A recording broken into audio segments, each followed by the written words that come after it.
छत्तीसगढ़ की विष्णुदेव साय सरकार मोदी की एक और गारंटी की पूरी करने जा रही है। इसी कड़ी में अब ग्राम पंचायतों को भी डिजिटल किया जा रहा है। प्रदेश की 1460 ग्राम पंचायतों में 24 अप्रैल पंचायत दिवस से नगद भुगतान सहित अन्य डिजिटल सेवाएं शुरू की जाएंगी। मुख्यमंत्री विष्णुदेव साय की उपस्थिति में प्रदेश के प्रत्येक विकासखंड की 10-10 ग्राम पंचायतों में अटल पंचायत डिजिटल सुविधा केंद्र के लिए एमओयू किया गया। इन सुविधा केंद्रों में ग्रामीणों को अब बहुत सारी सुविधाएं एक ही छत के नीचे मिल सकेंगी। वे अपने खाते से आसानी से पैसे निकाल सकेंगे, अपने खाते से किसी अन्य खाते में पैसे भेज सकेंगे, बिजली पानी बिल का भुगतान कर सकेंगे तथा पेंशन बीमा जैसे अनेक सुविधाओं का लाभ अपने पंचायतों में ही ले सकेंगे।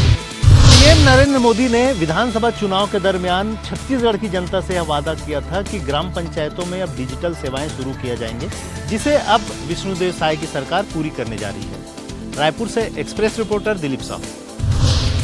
पूर्व मुख्यमंत्री दिग्विजय सिंह ने भाजपा और संघ पर लगाया गंभीर आरोप। कहा, एक विशेष समुदाय के खिलाफ नफरत का जहर बोकर भारतीय जनता पार्टी सेंक रही है राजनीतिक रोटियां। पूर्व मुख्यमंत्री दिग्विजय सिंह ने एक बार फिर से भारतीय जनता पार्टी और आरएसएस के खिलाफ मोर्चा खोल दिया है। दिग्विजय सिंह ने प्रेस वार्ता आयोजित करते हुए कहा कि भारतीय जनता पार्टी एक विशेष समुदाय पर लगातार फोकस करती है। उन्होंने मुस्लिमों पर बात करते हुए कहा कि भारतीय जनता पार्टी लगातार मुस्लिमों के खिलाफ जहर बोने का काम कर रही है और भारतीय जनता पार्टी पूरे देश में इस प्रकार से राजनीति करके उनके खिलाफ एक माहौल तैयार करना चाहती है ताकि भारतीय जनता पार्टी और संघ लगातार मजबूत होते रहें।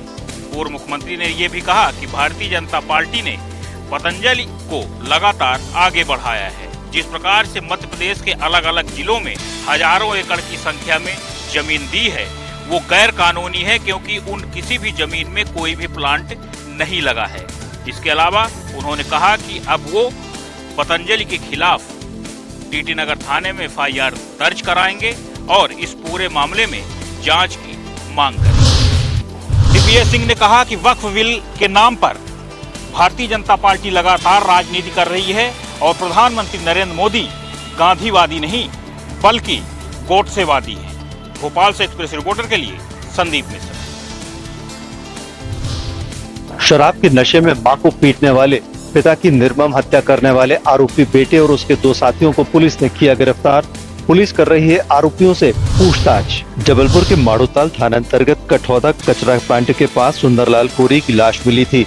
पुलिस की तफ्तीश के दौरान एक सीसीटीवी फुटेज मिला जिसमें मृतक सुंदरलाल का नाबालिग बेटा उसे अपनी साथियों के साथ बाइक में ले जाता हुआ नजर आ रहा था। इस आधार पर जब मृतक के बेटे से पूछताछ की गई तो उसने वारदात को अंजाम देना स्वीकार किया और बताया कि सुंदरलाल कोरी शराब के नशे में उसकी मां के साथ मारपीट करते थे।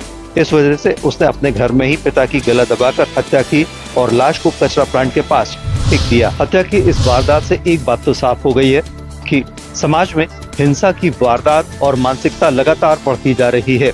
अरविंद दुबे, एक्सेस रिपोर्टर, जबलपुर।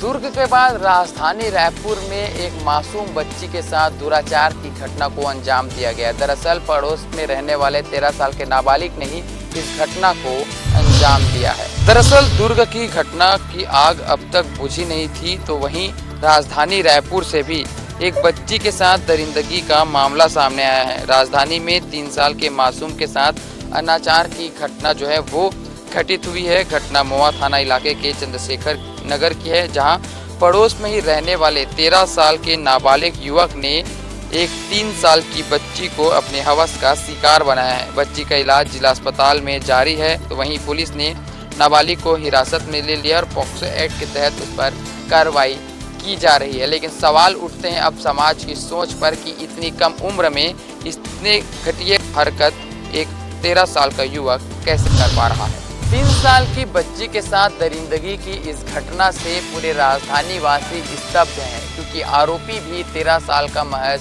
नाबालिग युवक ही है। तो ऐसे में सवाल सभी के मन में समाज को लेकर उठने लगे हैं। Express reporter Gopi Krishna Sahu, Raipur. रायसेन के ग्राम पंचायत पठारी अंतर्गत आने वाले रामपुर टोला के ग्रामीण पानी की समस्या को लेकर कलेक्ट्रेट कार्यालय पहुंचे। ग्रामीणों का कहना है कि ऐसी भीषण गर्मी में 2 किलोमीटर दूर से पानी लाने को मजबूर हैं। जल जीवन मिशन के तहत हर घर तक नल से जल पहुंचाने के दावे भले ही किए जा रहे हों, लेकिन जमीनी हकीकत कुछ और ही बयां कर रही है। रायसेन जिले की ग्राम पंचायत पठारी के अंतर्गत आने वाले रामपुर टोला गांव के ग्रामीण आज भी अपनी पीड़ा लेकर कलेक्ट्रेट कार्यालय पहुंचे। ग्रामीणों ने बताया कि उनके गांव में अब तक नल जल योजना लागू नहीं की गई है। गांव वाले रोजाना 1.5 से 2 किलोमीटर दूर से पानी लाने को मजबूर हैं। महिलाओं, बच्चों और बुजुर्गों को इस समस्या का सबसे अधिक सामना करना पड़ रहा है। पानी की समस्या से परेशान होकर ग्रामीणों ने आज रायसेन कलेक्ट्रेट कार्यालय पहुंचे, जहां पर नारेबाजी करते हुए डिप्टी कलेक्टर को ज्ञापन सौंपा। ग्रामीणों ने मांग की है कि जल्द से जल्द उनके गांव में नल जल योजना के तहत पाइपलाइन बिछाई जाए और पानी की व्यवस्था सुनिश्चित की जाए। ग्रामीणों का कहना है कि अगर जल्द ही उनकी समस्या का समाधान नहीं हुआ तो वे बड़े स्तर पर आंदोलन करेंगे। जल जीवन मिशन के तहत घर घर पानी पहुंचाने का भले ही दावा किया जा रहा हो, मगर जमीनी हकीकत यह है कि आज भी ग्रामीण बूंद बूंद पानी के लिए परेशान हैं। Masim Ali, express reporter, Raisen. Collector जन सुनवाई में पहुंचे एक युवक ने खुद पर पेट्रोल डालकर आत्महत्या करने की कोशिश की। इंदौर कलेक्टर कार्यालय में मंगलवार को उस समय अफरा तफरी मच गई जब जन सुनवाई में पहुंचे खजराना निवासी सलीम नामक युवक ने खुद पर पेट्रोल डालकर आत्महत्या की कोशिश की। मौके पर मौजूद कर्मचारियों ने सुरक्षा कर्मियों की सतर्कता से समय रहते उसे रोक लिया गया और एक बड़ा हादसा टल गया। सलीम ने बताया कि उसने खजराना क्षेत्र में मकान बनवाने के लिए जावेद नामक एक इंजीनियर को 2.5 लाख रुपए कई साल पहले दिए थे, लेकिन मकान तो न बन पाया और न ही उसकी रकम लौटाई गई। सलीम का आरोप है कि जावेद लगातार उसे टालता रहा। सलीम ने इस मामले की शिकायत पहले खजराना थाने में और बाद में डीजीपी कार्यालय में दी थी, लेकिन अब तक कोई कार्रवाई नहीं हुई है। न्याय न मिलने से हताश होकर वह जन सुनवाई में पेट्रोल की बोतल लेकर पहुंचा और आत्महत्या करने की धमकी दी। पूरे ही मामले को लेकर प्रशासनिक अधिकारी ने जांच कर दोषियों पर जल्द से जल्द कार्रवाई करने का युवक को आश्वासन दिया है। इंदौर से एक्सप्रेस रिपोर्टर विकास सिंह सोलंकी। लखनऊ के लोक बंधु अस्पताल में अचानक भीषण आग लगने से अफरा तफरी मच गई और आनन फानन में वहां पर मौजूद मरीजों को अन्य अस्पतालों में भर्ती करना पड़ा। लखनऊ के लोक बंधु अस्पताल में देर रात भीषण आग लगने से अस्पताल में अफरा तफरी मच गई। प्रारंभिक जांच में शॉर्ट सर्किट को आग का कारण माना जा रहा है। इस घटना में करीब 200 से 250 मरीजों को सुरक्षित निकाला गया और उन्हें केजीएमयू, सिविल अस्पताल, बलरामपुर अस्पताल और अन्य नज़दीकी अस्पतालों में शिफ्ट किया गया। गंभीर मरीजों को केजीएमयू के आईसीयू में भर्ती कराया गया है। सीएम योगी आदित्यनाथ ने घटना का तत्काल संज्ञान लिया और अधिकारियों को मरीजों की सुरक्षा सुनिश्चित करने के निर्देश दिए। सभी मरीज सुरक्षित हैं और शिफ्ट किए गए मरीजों को अन्य अस्पतालों में मुफ्त इलाज मिलेगा। घटना के बाद लोक बंधु अस्पताल में जनरल ओपीडी सामान्य रूप से शुरू हो गई है, लेकिन प्रभावित वार्डों में जांच पूरी होने तक मरम्मत कार्य शुरू नहीं होगा। घटना की जांच के लिए एक उच्च स्तरीय समिति का गठन किया गया है। इस घटना में दोषी पाए जाने वाले लोगों पर सख्त कार्रवाई की जाएगी। लखनऊ से एक्सप्रेस रिपोर्टर पवन सिंह। ग्वालियर के मुरार इलाके में स्थित जिला अस्पताल में एक फर्जी ड्रेसर द्वारा 10 साल तक नौकरी किए जाने का मामला सामने आया है। युवक का असली नाम अरविंद कुमार गुप्ता उर्फ नीरज गुप्ता है, लेकिन वह अस्पताल में मनोज कुमार के नाम से पदस्थ था। जांच में सामने आया है कि आरोपी ने फर्जी दस्तावेज के आधार पर स्वास्थ्य विभाग की मिलीभगत से साल 2015-16 में टीकमगढ़ में ड्रेसर के पद पर नियुक्ति हासिल की थी। वहां से ट्रांसफर होकर ग्वालियर आ गया। इस दौरान वह हर महीने नियमित वेतन भी उठाता रहा। इस पूरे मामले का खुलासा जब हुआ जब खुद आरोपी के भाई ने स्वास्थ्य विभाग में उसकी शिकायत की। शिकायत के आधार पर 3 सदस्यीय जांच समिति बनाई गई, जिसमें पुष्टि हुई कि आरोपी की नियुक्ति फर्जी दस्तावेजों के जरिए हुई है। जांच रिपोर्ट के अनुसार आरोपी को भिंड जिले के कोषालय सीएमएचओ कार्यालय द्वारा फर्जी नियुक्ति कोड यूनिक कोड आधार पर नियुक्त किया गया था। समिति ने बताया कि न केवल दस्तावेज फल किए बल्कि नियुक्ति प्रक्रिया में भी भारी गड़बड़ियां पाई गई हैं। खास बात यह है कि अभ्यर्थी की जब ज्वाइनिंग कराई गई तो उस समय दस्तावेजों की जांच क्यों नहीं हुई, साथ ही ट्रांसफर के समय और वेतन देते समय भी दस्तावेज क्यों नहीं देखे गए। कई तरह के सवाल हैं जिनका जवाब आना शेष है। ग्वालियर से express reporter Vinod sir. Umaria जिला के वन विकास निगम मंडल उमरिया के सुरक्षा श्रमिक जो थे, जो वन विकास निगम की सुरक्षा में लगे हुए सुरक्षा कर्मियों को 11 अप्रैल से बाहर निकाल दिया गया है। इनका कहना है कि हमें जो बाहर निकाला गया है उसे हमें पुनः से हमें स्थायी रूप पर काम पे रखा जाए ताकि हमारे परिवार का भरण पोषण हो सके। वन विकास निगम परियोजना मंडल उमरिया के अंतर्गत लंबे अरसे से काम कर रहे रोपण, सुरक्षा एवं वन सुरक्षा श्रमिकों को अचानक कार्य करने से मना कर दिया गया, जिससे सुरक्षा श्रमिकों को काफी दिक्कतों का सामना करना पड़ रहा है। सुरक्षा श्रमिकों ने बताया कि हम एक लंबे अरसे से विभाग में सेवा दे रहे थे, मगर अचानक काम में आने से मना कर दिया गया, जिससे हम बहुत परेशान हैं। हमें अगर दोबारा काम में न रखा जाएगा तो हम कहां जाएंगे और अपने परिवार का भरण पोषण कहां से कर पाएंगे, जिसको लेकर के आज हम कलेक्टर उमरिया धर्मेंद्र कुमार जैन को ज्ञापन दिए हैं। वहीं उमरिया वन विकास निगम कार्यालय आकर के वन अधिकारी डीएम को ज्ञापन सौंपे हैं। अब देखने की बात होगी कि इसमें क्या अमल किया जाएगा। उमरिया वन विकास निगम मंडल के अंतर्गत आने वाले ये जिले भर के चौकीदार अभी आए और कलेक्टर को ज्ञापन दिए। कलेक्टर को ज्ञापन देने के पश्चात वन विकास निगम कार्यालय आकर मुख्य अधिकारी डीएम को भी अपना ज्ञापन सौंपे हैं। आने वाला समय वैवाहिक समय भी आ रहा है, बच्चों की शादी वगैरह भी करना है, इनको बाहर निकाल दिया कि कैसे ये अपने घर का भरण पोषण करेंगे और इत्यादि सांस्कृतिक कार्यक्रम कर पाएंगे। उमरिया से अरुण द्विवेदी, एक्सप्रेस रिपोर्ट।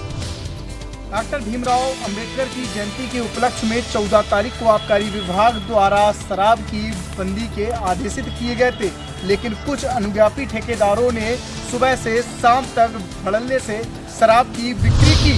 हमीरपुर में डॉक्टर भीमराव अंबेडकर बाबा साहब की जयंती के उपलक्ष्य में आबकारी विभाग द्वारा पूरे जिले में शराबबंदी के आदेश थे। आदेश का पालन न करने वालों के ऊपर सख्ती से कानूनी कार्रवाई की जाने की हिदायत भी दी गई थी, लेकिन हमीरपुर मुख्यालय के ठेका शराब नंबर 3 व सुमेरपुर के ठेका विदेशी शराब नंबर 2 व इंगोठा के ठेका देसी शराब नंबर 2 की तस्वीरें बेचते हुए शराब की कैमरे में कैद हो गई। बंदी के दौरान शराब बेचने का वीडियो वायरल होते ही आबकारी विभाग में हलचल मच गई। आबकारी विभाग द्वारा त्वरित ठेका नंबर 3 पर देसी शराब हमीरपुर पर कार्रवाई की गई। वहीं 2 ठेकों की जो वीडियो वायरल हुए थे, एक सुमेरपुर कस्बे का और एक इंगोठा का, उसमें अभी जांच चल रही है। हमीरपुर से एक्सप्रेस रिपोर्टर के लिए धर्मेंद्र महाजन। पतंजलि उत्पाद गुलाब शरबत और रूह अफ़ज़ा को लेकर अब मध्य प्रदेश में भी सियासत शुरू हो गई है। पूर्व सीएम दिग्विजय सिंह ने बाबा रामदेव पर एफआईआर दर्ज करने की मांग की है। पतंजलि उत्पाद गुलाब शरबत और रूह अफ़ज़ा को लेकर अब मध्य प्रदेश में भी सियासत शुरू हो गई है। कांग्रेस नेता और पूर्व सीएम दिग्विजय सिंह ने बाबा रामदेव पर मामले में एफआईआर दर्ज कराने की मांग को लेकर एक लिखित शिकायत दी है। दिग्विजय सिंह ने आरोप लगाया कि बाबा रामदेव ने पतंजलि उत्पादों की बिक्री बढ़ाने के उद्देश्य से आपत्तिजनक टिप्पणी की है, जिससे धार्मिक भावनाएं आहत हुई हैं। मामले को लेकर दिग्विजय सिंह ने आगे कहा कि यदि पुलिस ने 1 हफ्ते के भीतर कोई कार्रवाई नहीं की तो वो न्यायालय की शरण में जाएंगे। वहीं मामले में टीटी नगर पुलिस का कहना है कि दिग्विजय सिंह ने एक शिकायती आवेदन दिया है। उन्होंने पतंजलि आयुर्वेद के स्वामी रामदेव पर आरोप लगाए हैं। उन्होंने अपनी बिक्री बढ़ाने के लिए कुछ टिप्पणी की है, जिससे धार्मिक भावनाओं को ठेस पहुंची है। आवेदन को जांच में लिया गया है। पुलिस ने मामले में आवेदन लेकर जांच की बात कही है। वहीं दिग्विजय सिंह का कहना है कि अगर 1 हफ्ते में बाबा रामदेव पर एफआईआर नहीं की गई तो वो न्यायालय की शरण में जाएंगे। एक्सप्रेस रिपोर्टर के लिए भोपाल से कुमार सदीप। जैन सिंहस्थ के लिए जमीन अधिग्रहण का विरोध। राष्ट्रीय किसान महासंघ ने राज्यपाल और मुख्यमंत्री के नाम नायब तहसीलदार को सौंपा ज्ञापन। फसल भुगतान में देरी का भी मुद्दा उठाया। मध्य प्रदेश के बड़वानी में राष्ट्रीय किसान मजदूर महासंघ ने मंगलवार को नायब तहसीलदार को ज्ञापन सौंपा। यह ज्ञापन राज्यपाल और मुख्यमंत्री के नाम था। महासंघ के जिला महामंत्री अनिल इसके ने कहा कि 2028 में होने वाले सिंहस्थ के लिए मुख्यमंत्री मोहन यादव ने एक बिल पास करवाया है। इस बिल के तहत सिंहस्थ क्षेत्र के किसानों की आधी जमीन स्थायी रूप से ले ली जाएगी। इस जमीन पर कुंभ नगरी बनाई जाएगी। किसान इस मुफ्त जमीन अधिग्रहण का विरोध कर रहे हैं। किसानों की दूसरी प्रमुख मांग रबी सीजन की फसलों से जुड़ी है। सरकार ने अभी तक पूरी फसल की खरीदी नहीं की है। जिन किसानों की फसल खरीदी गई है उन्हें भी भुगतान नहीं मिला है, इसलिए 0% ब्याज की तारीख को 45 दिन आगे बढ़ाने की मांग की गई है। राजस्व विभाग में नामांतरण, बंटवारा, इंदिरा दोस्ती के कई मामले लंबित है। किसानों का आरोप है कि राजस्व अधिकारियों की मिली भगत से उन्हें अनावश्यक खर्च करना पड़ रहा है। महासंघ ने इन मामलों को जल्द निपटारे की मांग की है। बड़वानी से स्वराज एक्सप्रेस के लिए अतुल कुमावत।